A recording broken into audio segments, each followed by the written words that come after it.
a copy of which you'll have on the way out, about the speech and the reactions to it from around the world.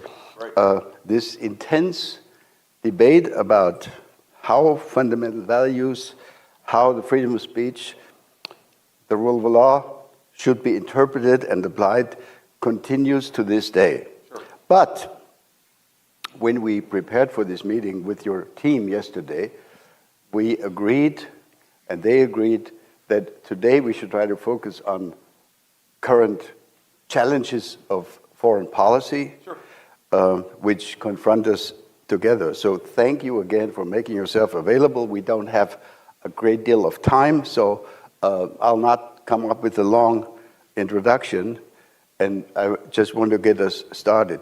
The first time you came to Munich, you were still a senator from Ohio.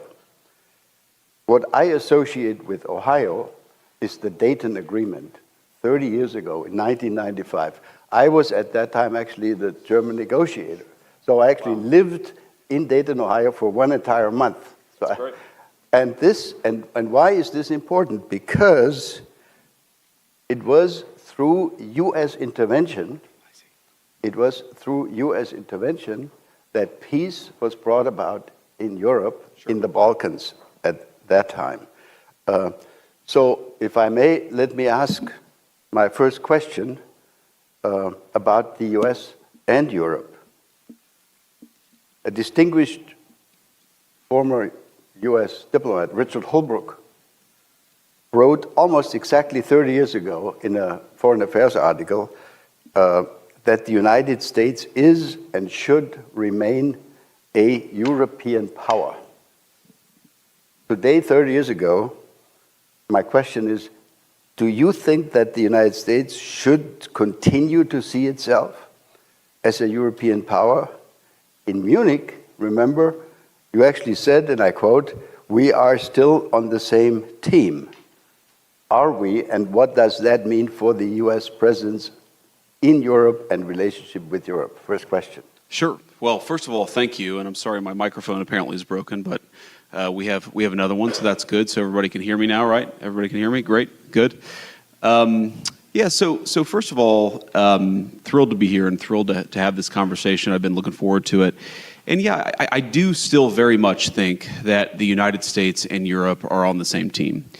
And I think that this is, sometimes I've been criticized as a hyper-realist, right? I think of foreign policy purely in terms of transactional values. What does the America get out of it? What do the rest of the world get out of it? And try to focus so purely on the transactional value of it that we ignore sometimes the humanitarian or the moral side of it.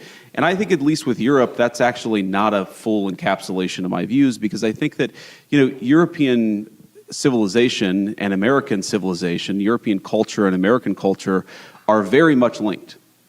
And they're always going to be linked. And I think it's completely ridiculous to think that you're ever going to be able to drive a firm wedge between the United States and Europe. Now, that doesn't mean we're not going to have disagreements.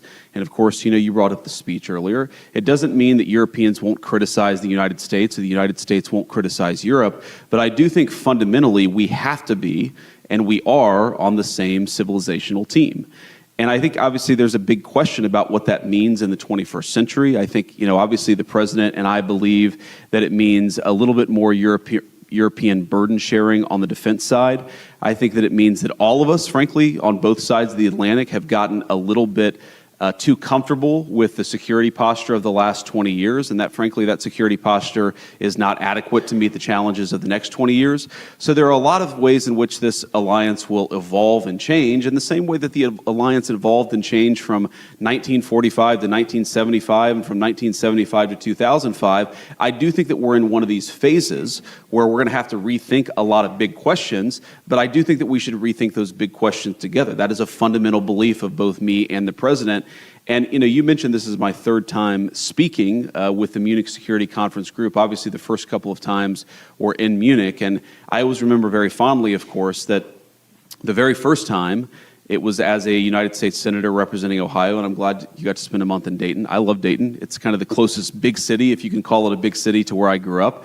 But on that first panel, I was on that panel, and also David Lammy, who at the time was a lowly member in opposition, and of course now is the great foreign secretary of the United Kingdom, and he and I have become good friends. So I still think that this European alliance is very important, but I think that for it to be important and for us to be real friends with each other, and I think that we are very much real friends, we've got to talk about the big questions, and I know that's an important part of what this entire group does, so I'm glad to be here. Great, thank you so much. And I think the message has arrived in Europe that we need to carry a significantly larger share of the burden. As you know, we are all trying to spend more. Some are spending really a lot more. Others are lagging behind a little bit, but we're moving in the right direction, I think. Let me turn to a really concrete, urgent issue, Ukraine. The Trump administration, from what we have seen in the media, etc., seems to agree with most of us in Europe that unfortunately Russia does not seem to be really willing to end this military confrontation. If that's the assessment, if that's our collective assessment, could you talk a little bit about U.S. strategy going forward? We all want this war to end, and let me say as a very personal comment, I think the Trump administration did the right thing by starting this process of talking to the Ukrainians, talking to the Russians, but the Russians seem not to be interested in the kind of quote-unquote deal that could be offered to them. So talk to us a little bit about how you see the next steps. Yeah, so let me say a couple of things about this. First of all, I appreciate your kind words about the administration. Obviously, I think it was the right thing to do for us to start the process of negotiation. I think for too long, the Russians, the Ukrainians have been fighting. Obviously, there's been a lot of people dying on both sides. There's been a lot of innocent loss of life. And our view is it's absurd that you've had this war go on for so long, and the two sides aren't even talking constructively about what would be necessary for them to end the conflict. And I think that one of the things that President Trump has always been very good at, and he's gotten a lot of criticism, unfair criticism in my view, from both the American and some of the European press, is what I would call a strategic realism or a strategic insight. In other words, you don't have to agree with the Russian justification for the war, and certainly both the president and I have criticized the full-scale invasion, but you have to try to understand where the other side is coming from to end the conflict. And I think that's what President Trump has been very deliberate about, is actually forcing the Russians to say, here is what we would like in order to end the conflict. And again, you don't have to agree with it. You can think that the request is too significant, and certainly the first peace offer that the Russians put on the table, our reaction to it was, you're asking for too much, but this is how negotiations unfold. And I wouldn't say, I'm not yet that pessimistic on this, I wouldn't say that the Russians are uninterested in bringing this thing to a resolution. What I would say is right now, the Russians are asking for a certain set of requirements, a certain set of concessions in order to end the conflict. We think they're asking for too much, okay? And then obviously, the Ukrainians matter a lot. They're the other side, they're the other party, at least to the direct conflict. And we have to ask, what is the Ukrainian, what do they need in order to bring this conflict to a successful completion? And we're going to continue to have that conversation. Now, what the president has said is that he will walk away if he thinks he's not making progress. And I think that, about once every 4 or 5 weeks, you will hear some American official or sometimes multiple American officials say, this is a week where we need to make another step. And in particular, the step that we would like to make right now is we would like both the Russians and the Ukrainians to actually agree on some basic guidelines for sitting down and talking to one another. Obviously, the United States is happy to participate in those conversations, but it's very important for the Russians and the Ukrainians to start talking to one another. We think that is the next big step that we would like to take. And why does that matter? The reason it matters is because, again, I mentioned the Russians, but also the Ukrainians have also been they've put a piece of paper in our hands that says this is what we would need in order to bring this conflict to a successful resolution from our perspective. And there's a big gulf predictably, between where the Russians and the Ukrainians are, and we think the next step in the negotiation is to try to close that gulf. We think it's probably impossible for us to mediate this entirely without at least some direct negotiation between the two, and so that's what we focused on. But I'm not yet a pessimist on this. I mean, obviously, the Russians and the Ukrainians are not there yet because the fighting is still going on. The Ukrainians have said they would agree to a ceasefire, a 30-day ceasefire. We appreciate that. What the Russians have said, again, you don't have to disagree with it, but it's important to understand where the other side is coming from. What the Russians have said is a 30-day ceasefire is not in our strategic interest. So we've tried to move beyond the obsession with the 30-day ceasefire and more on what would the long-term settlement look like. And we've tried to consistently advance the ball. One final point I'd make about this, I think it probably wouldn't surprise anybody in the room, but there are a lot of people watching who are not in the room, is a frustration that we've had, frankly, with both sides, is that they hate each other so much that if you have an hour conversation with either side, the first 30 minutes are just them complaining about some historical grievance from 4 years ago or 5 years ago or 10 years ago. Look, I understand it. I understand that people don't fight wars against each other without a lot of grievance and a lot of problem, but we're trying to, as much as we can, play a constructive role in advancing the peace conversation forward. What I'll say, just to echo something that President Trump has said many times, but I think it bears repeating, is our strong view is that the continuation of this conflict is bad for us, it's bad for Europe, it's bad for Russia, and it's bad for Ukraine. We think that if cool heads prevail here, we can bring this thing to a durable peace that will be economically beneficial for both the Ukrainians and the Russians, and most importantly, will stop the end of the destruction of human lives. I think people underappreciate this about our president here in the United States is he has a genuine humanitarian impulse about this. He hates innocent people losing their lives. He hates even soldiers losing their lives in unnecessary conflicts. He just wants the killing to stop, and that will continue to be America's policy. But obviously, as all of you have seen, we'll navigate that policy and react as the parties bring their grievances to us. Great, thank you very much. If I can just offer 2 footnotes to that, I think for us, Europeans living as neighbors of Ukraine and, if you wish, also as neighbors of Russia, we have begun to understand that what we're looking at here is not just the defensive war by Ukraine against the Russian aggression. It is also a confrontation that puts at risk all of European security. In other words, it's indirectly our defense also. It's not just Ukraine. And this is why we're so desperately interested in seeing that this comes to an end, hopefully.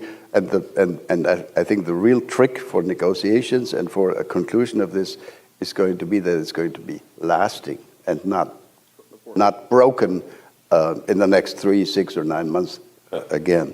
Let me, Mr. Vice President, since we have so little time, there are so many issues. If you allow, let me turn to another issue, China.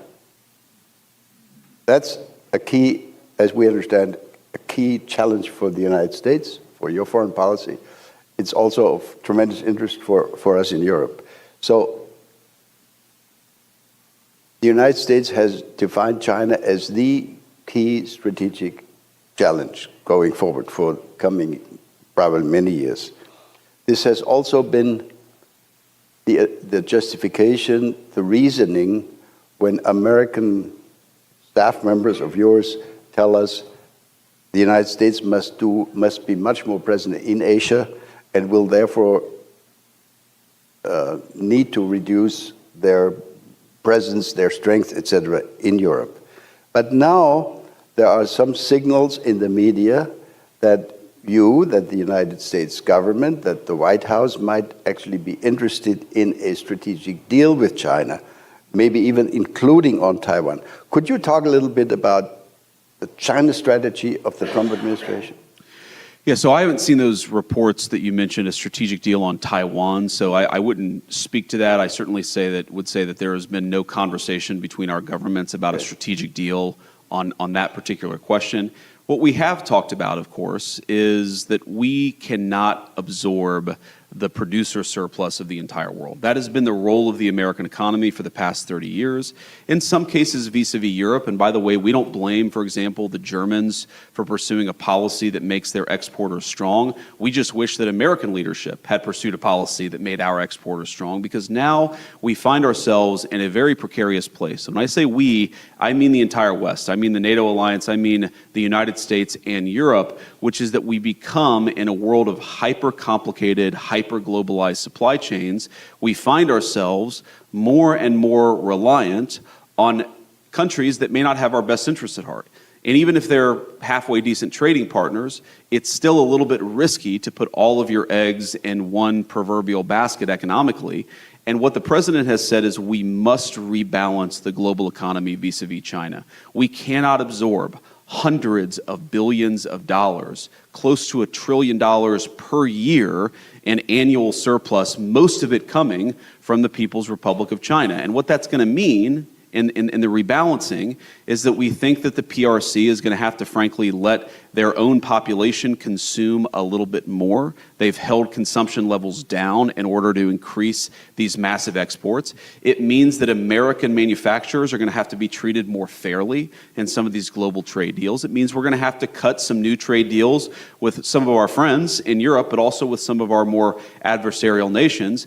But that also, we have to be careful here, because while we want to rebalance global trade, and that has certainly been the explicit goal of our policy, we also want to make sure that we do this in the right way.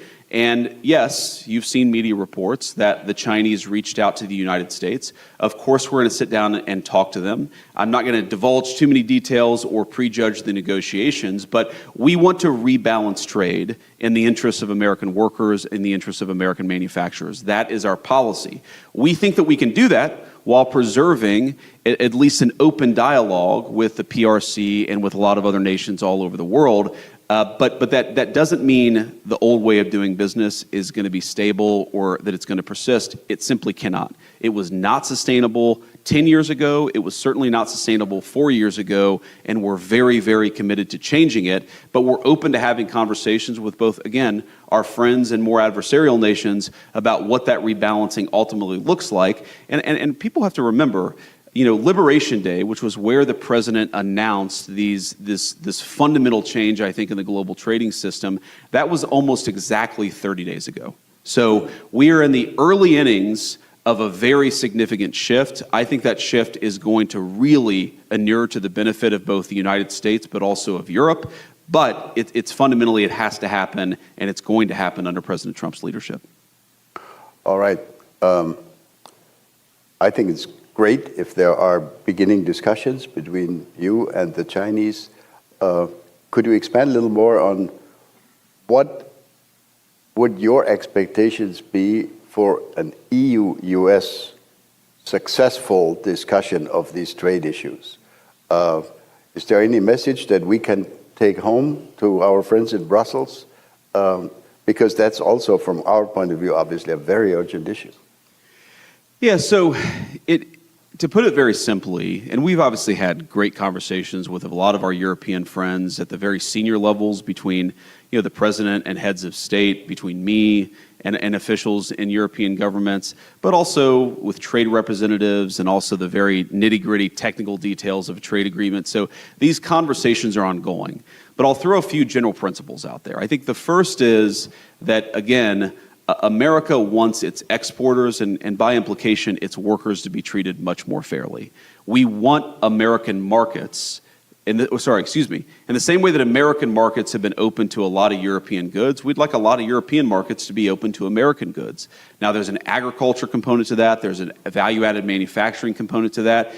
We think that we have, in both the software but also the more harder technology side, we have some great defense technology firms where, on the one hand, we have our European friends saying we want to actually build up our defense, we want to do more burden sharing, but on the other hand, it seems like some of our European friends are less open for business if the people selling software and hardware are American firms. Well, we think that's inconsistent. We think that we have some of the best military hardware and software in the world, and we think part of being good allies is, yes, we obviously want the Europeans to take a bigger role in the continental defense, but we also think that there are a lot of great American companies that they can work with. And so, again, this doesn't have to be a zero-sum dynamic. This can be a very synergistic relationship, but the fundamental principle is we think that most nations in the world have been way too hard on American exporters and American firms. We want to make the entire world a little bit more open to the products built by American workers. We're obviously biased. We think that they're the best in the world, and we think that we can have a much better trading relationship with a lot of our European friends if they just drop some of those both tariff but also non-tariff trade barriers. There are regulatory barriers. There are sometimes you have an official at the Ministry of Defense completely disconnected, as far as we can tell, from an actual law or regulation who will just say, we're not buying American products. Right. Sometimes you have officials in Europe who will say, well, we're going to penalize American technology firms in a way that we would never penalize European technology firms. We just want a little bit more fairness, or to use the president's favorite word, reciprocity. And again, with Europe, we think that's a very, very easy conversation to have. We hope our European friends agree. Great. I get signs from my friend here that we're quickly running out of time. Well, I'm having fun. Okay. And we can take a few more questions. Okay, great, wonderful. My team over there is very nervous. You guys can't see them behind, but we'll be brief. Please. So thank you very much. We've heard that there is, in coming days or next 2 weeks, a presidential trip to the Middle East coming up. Sure. Among the many unresolved issues of that region is the issue of Iran and their nuclear ambition, et cetera, et cetera. Could you talk a little bit about the region? I mean, there's so many unresolved issues, the Gaza issue, but also Tehran.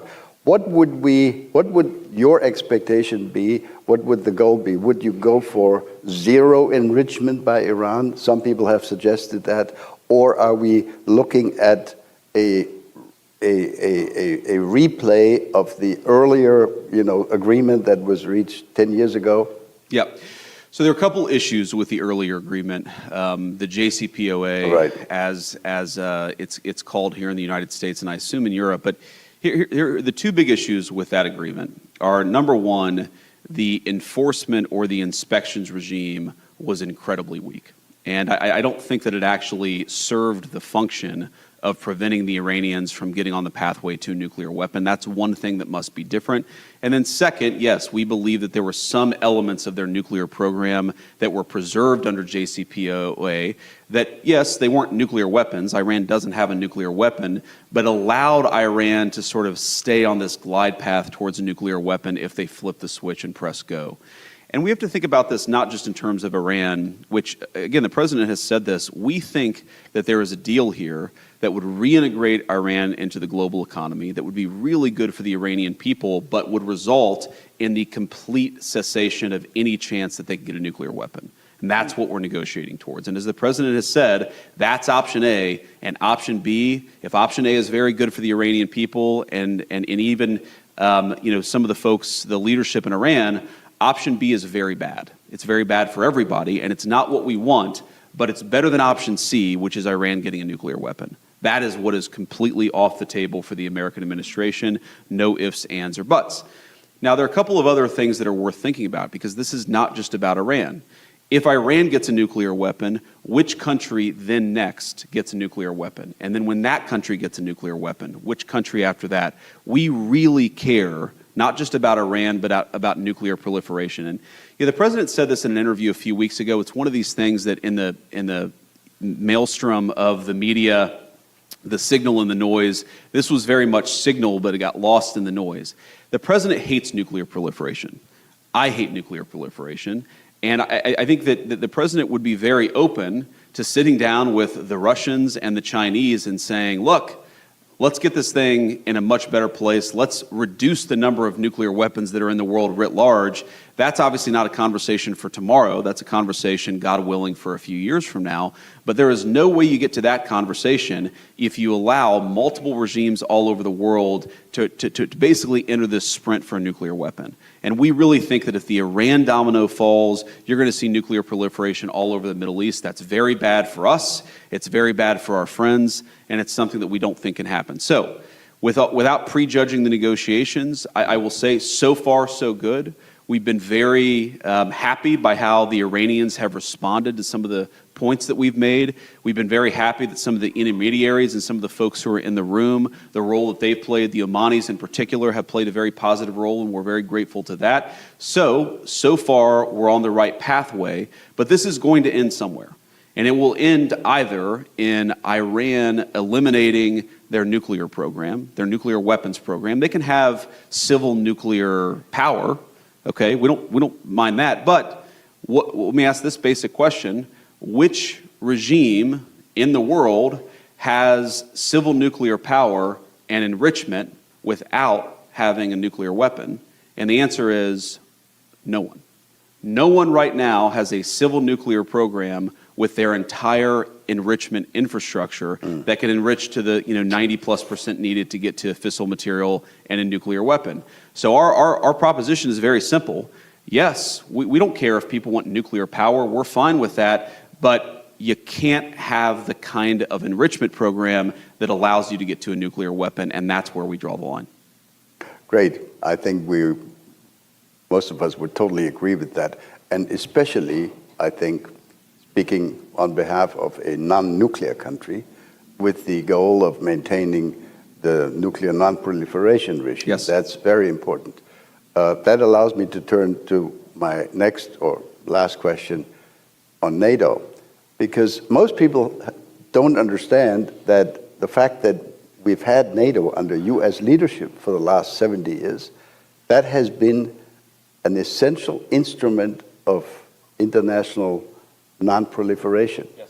If we had not had the U.S. nuclear presence in Europe, I would be prepared to give you at least 2, 3, 4, 5 countries in Europe that would have gone nuclear if they had not had this reassurance. Sure.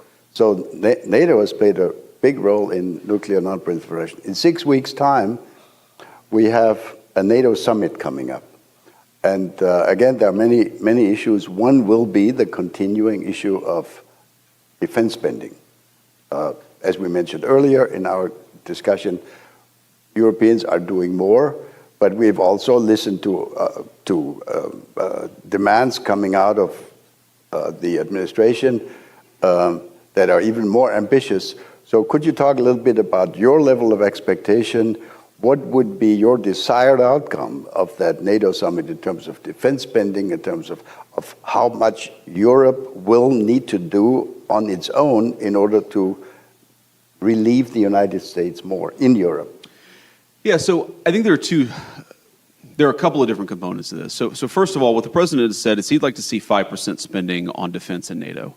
And he thinks that that is consistent with what our European friends are telling us about how much they fear some of the threats in the world. And, given, unfortunately, that a lot of European militaries have not kept pace over the past few decades, there's a bit of catching up to do. And so that is the goal that the president has set. Obviously, the European countries are going to make their own determinations, but that's what we think is a reasonable goal. But it's really not just about the spend itself. It's also how the money is spent. And it's, again, there's this fear that we have when we look at some of our European friends, and I made this point at the first Munich Security Conference I ever went to, that when I looked at Germany 10, 15, 20 years ago, one of the things that the Germans were very good about is that they had kept the industrial strength of their economy consistent with the first world standard of living.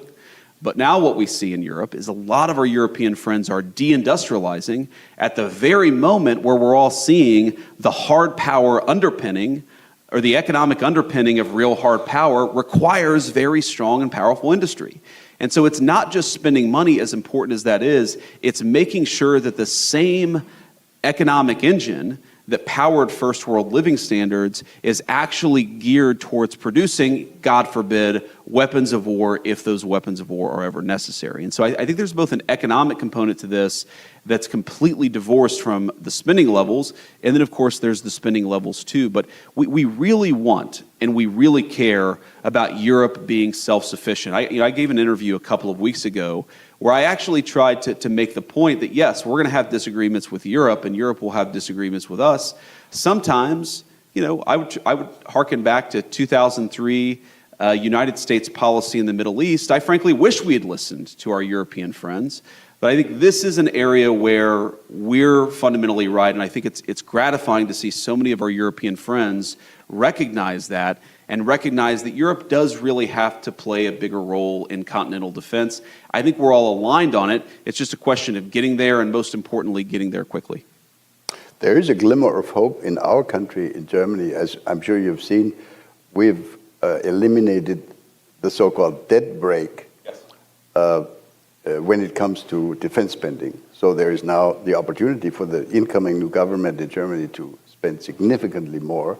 In other words, I think we're in good shape in terms of responding to what you have just said. Ladies and gentlemen, that brings us to the end of this wonderful discussion. I'm really grateful to you that you allowed this to be a Q&A session. Sure.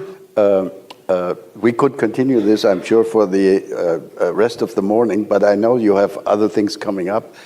May I simply conclude by saying that we hope very much, my team and I, that you will be willing and prepared to continue this young tradition that the United States at major Munich Security Conference events will be represented at your level.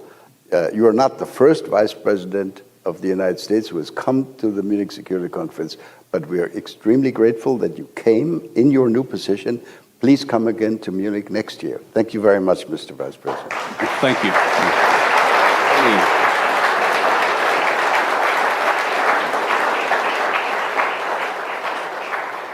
So if I may just say a few things in conclusion. First of all, I appreciate the kind words. And I appreciate the invitation back. I wasn't sure after February whether I'd get the invitation back, but it's good to know that it's still there. Well, we thought about it. Second of all, since you brought up Germany, I wanted to, of course, from the President, issue our congratulations to Chancellor Merz.